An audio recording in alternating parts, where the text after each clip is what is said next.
반갑습니다. 이번 시간에는 난쟁이가 쏘아 올린 작은 공 한번 보도록 할게요. 저희 받은 프린트 3쪽부터 한번 봅시다. 3쪽의 이해와 감상부터 한번 보고 그 다음 핵심 정리 보고 본문 보는 걸로 하겠습니다. 이해와 감상 보면은 1970년대다. 이게 시대적 배경이겠죠. 1970년대 급격한 산업화의 물결 속에서 삶의 기반을 빼앗기고 몰락해가는 도시 빈민들의 삶을 다룬 작품이다. 노동자를 착취하고 투기를 일삼는 부도덕한 부유층과 최저생활비에도 못 미치는 임금을 받으며 살아가는 빈민층의 삶을 대립적으로 그리고 있다라고 해서 부유층과 빈민층의 대립이 일어날 것이다. 부유층과 빈민층의 대립이 드러나고, 이 작품에는 동화적 분위기가 드러난다. 우리가 알고 있는 그 동화 맞습니다. 동화적 분위기. 난쟁이, 그 백설공주와 일곱 난쟁이 할 때 그 난쟁이 같은 거니까 동화적 분위기라고 볼 수 있겠죠. 그 다음에 환상적 성격을 지닌 공간의 도입, 단문, 짧은 문장 중심의 문장 등이 이러한 성격을 형성한다. 그러나 동화와는 달리 결말이 주인공의 패배로 끝난다. 몇 줄 쳐보시고, 그래서 동화와는 달리 결말이 주인공 패배로 끝난다. 동화처럼 아름다운 공간을 설정해놓고 비극적 결말이란 말이에요. 그러면은 이제 비극성이 심화되는 결과를 가지고 올 수가 있겠죠. 절망적인 삶과 동화적 분위기의 부조와 어울리지 않음의 이 작품의 묘미다. 작품에 등장하는 인물들은 하나같이 현실에서 상처를 입고 패배에 이르는 과정을 밟는 인물로 그려진다. 특히 주인공이 난쟁이다. 그래서 빈민층의 대표로 난쟁이가 설정이 되어 있고요. 난쟁이는 아버지예요. 아버지. 난쟁이는 경제적인 빈곤층, 경제적인 빈곤층이고 소외된 사람이다 라고 볼 수 있겠죠. 그러면은 이 부유층에는 거인이 설정될 수 있을 거고, 거인은 거대 자본이 될 수도 있을 것이다. 그래서 이렇게 대조적으로 그리고 있다. 핵심 정리 한번 보고 갑시다. 갈래 중편소설, 중편소설, 단편소설, 장편소설은 길이와 관련된 거라서 그게 중요하지 않고요. 연작소설이다 라고 되어 있는데, 연작소설의 정의가 뭐냐면은 연작은 약간 연시조랑 비슷해요. 연시조 같은 경우에는 하나하나의 완결된 단시조들이 모여가지고, 평시조들이 모여가지고 하나의 전체 작품을 구성했는데, 여기서 연작소설이라는 것도 독립된 완결 구조를 지닌 소설들이 여러 편이 이어져 가지고 하나의 이제 소설을 형성하는 것을 말하는데, 여기서 이제 주제라든지 등장인물이라고 하는 이런 장치를 가지고 완결된 소설들이 이어질 수 있게 만들어진 것을 연작소설이라고 합니다. 성격은 사회 고발적이고 비판적이다. 사회 고발적, 비판적, 그 당시의 사회를 비판하는 거예요. 1970년대 급격한 산업화로 인해서 소외받았던 사람들의 삶을 우리에게 보여줌으로써 그 당시의 사회를 고발하고 있다, 그리고 비판하고 있다. 배경은 1970년대고요. 공간은 서울의 무허가 판자촌이다. 시점 1인칭 주인공 시점이고, 도시 빈민들의 궁핍한 삶과 좌절된 꿈이 하나의 주제다. 자, 그러면은 앞으로 넘어가가지고 우리 제목부터 한번 봅시다. 제목이 난쟁이가 쏘아 올린 작은 공이다. 자, 여기서 난쟁이라고 하면은 경제적 빈곤층, 소외된 사람이란 말이야. 그런데 왜 난쟁이냐?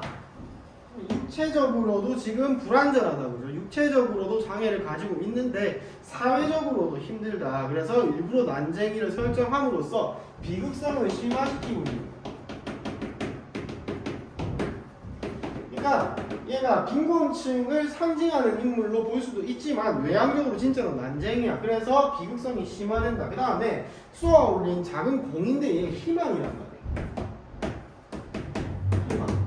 근데 희망인데 쏘아 올렸어. 어떻게 되겠어? 다시 떨어지겠지. 어떻게 된다? 희망이 좌절될 것이다.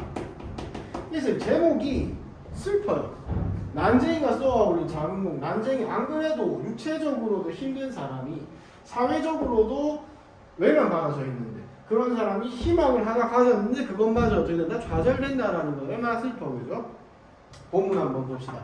사람들은 아버지를 난쟁이라고 불렀다. 아버지가 난쟁이니까 키가 작은 사람인 거야. 사람들을 옳게 보았다. 아버지는 난쟁이였다. 불행하게도 사람들은 아버지를 보는 것 하나만 옳았다. 이 부분에서 사람들은 사람을 평가할 때 무엇으로만 평가한다? 외양 모습으로만 평가를 하더라. 그것에 대한 비판이에요. 외양 모습만 보고 평가하는 사람들에 대한 비판. 그 밖의 것들은 하나도 옳지 않았다. 나는 아버지, 어머니, 영호, 영희 그리고 나를 포함한 5 식구의 모든 것을 걸고 그들이 옳지 않다는 것을 언제나 말할 수 있다. 그러니까 아버지가 난쟁이라서 사람들이 이런저런 말들을 지어내는데 아버지 외양이 난쟁이인 것 이외에 사람들이 지어내는 다른 평가들은 하나도 맞지 않다라는 거예요. 나의 모든 것이라는 표현에는 5 식구의 목숨이 포함되어 있다. 천국에 사는 사람들은 지옥을 생각할 필요가 없다. 여기서 이제 천국과 지옥을 대조시키고 있는데 공간상으로 부유층에 사는 사람들이 천국에 사는 사람들이겠지. 그리고 빈민층이 지옥이겠죠.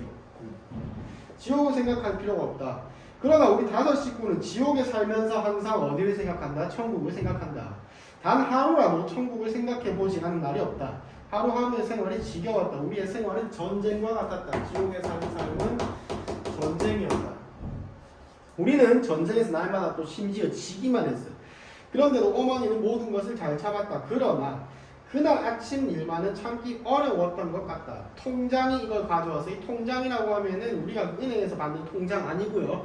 옛날에 행정반이었어. 몇 통 몇 반. 선생님 초등학교 때 이런 데 살았었는데 요즘에는 이제 무슨 로로 바뀌었죠. 그래서 통장이라고 하나의 통, 몇 통 몇 반이라고 하는 하나의 행정구역이었는데 통장이라고 하면 지금은 이제 뭐 아파트 동대표 이렇게 보시면 됩니다.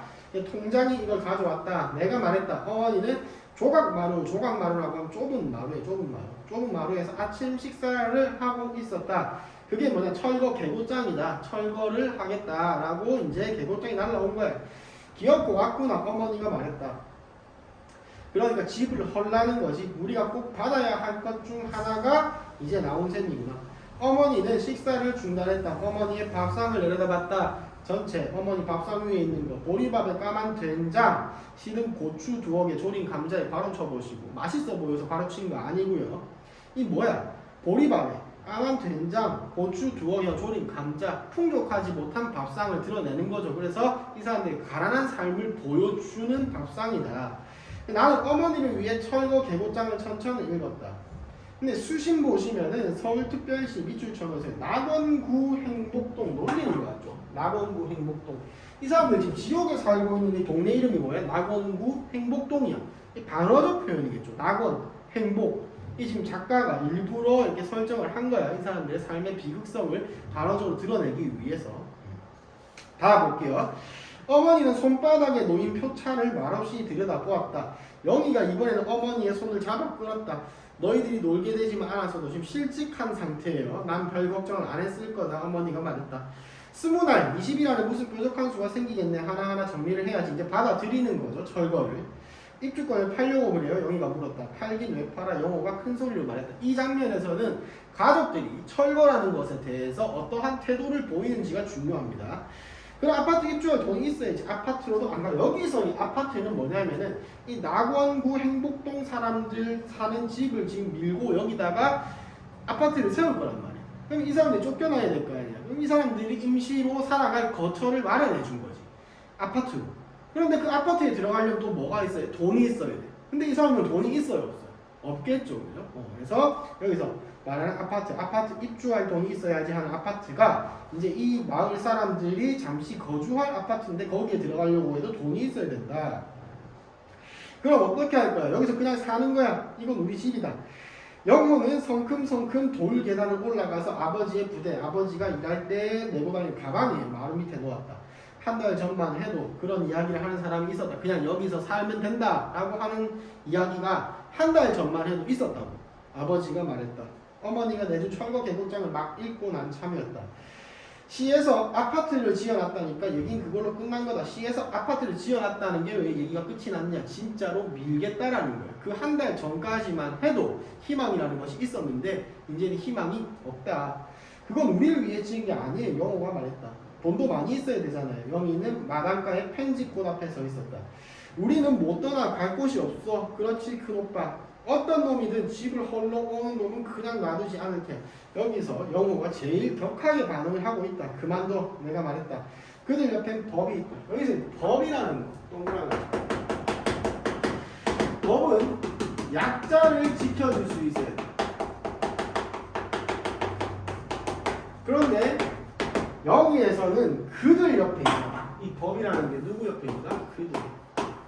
그들이 누구예요? 권력자. 가진 자. 거인으로 상징되는 거대 자본이겠죠. 그래서 약자를 지켜주지 못하고 누구? 권력자와 가진 자의 이익을 위해서 사용되고 있는 법을 지금 비판하고 있는 거다. 아버지 말대로 모든 이야기는 끝나버린 것이나 마찬가지였다.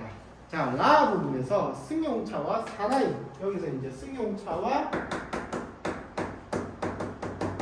사나이.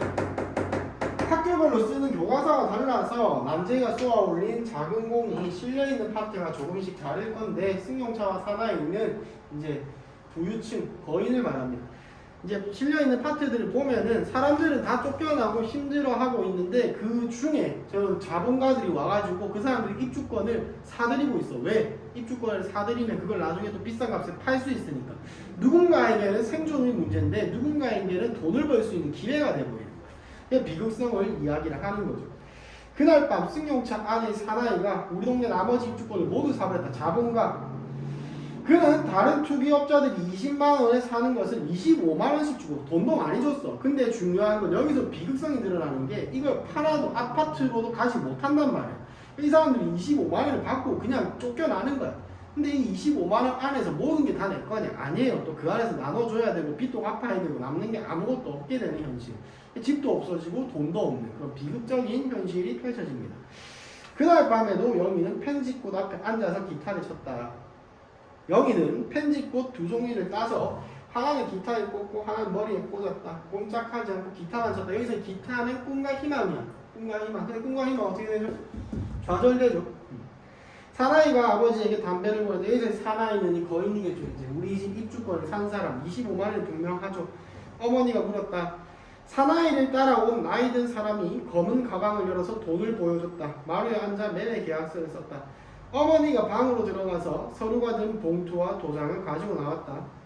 아버지는 계약서 매도자란에 김불이에요. 김불이. 불이라는 뜻이 노비가 아니다라는 뜻인데 대대로 노비 집안이었어. 그래서 노비가 아니다라고 쓰고 있어. 나이 든 사람은 아버지의 이름을 제대로 읽지 못했다. 여기서 노비가 아니다라고 지은 이유는 이제 신분 사회에서 해방되면서 선조들이 그렇게 지어줬겠죠. 너는 더 이상 노비가 아니다. 아버지 이름이 갖는 아픈 바람의 뜻을 알리옵소서. 소중하게 쌓아두었던 것들을 하나하나 넘겨주었다. 근데 이제 난소공의 다른 파트에서 보면은 이름만 노비가 아니지 노비의 삶을 계속해서 살아가고 있어. 왜? 계속해서 가난하게 살아가고 있잖아. 신분만 없어졌다 뿐이지 노비의 삶과 다를 바 없다라는 것을 또 작가가 우리에게 전달하고 있어요. 마부분은 넘어갈게요. 마부분.